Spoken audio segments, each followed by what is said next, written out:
pick up and hold his head, you're asking him to be artificially supported. Stick with your breath. Use your weight. Use your heel.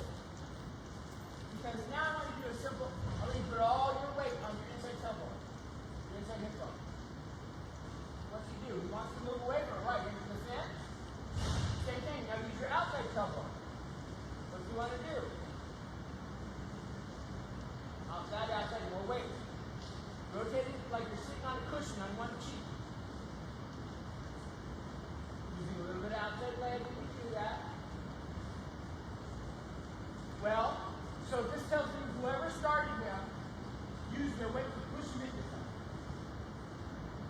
Because there's two schools of thought. You can muscle them into it, or you can make it cheap because it's the easiest path. So,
So posting is every time his outside leg goes forward, you go up.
Hey.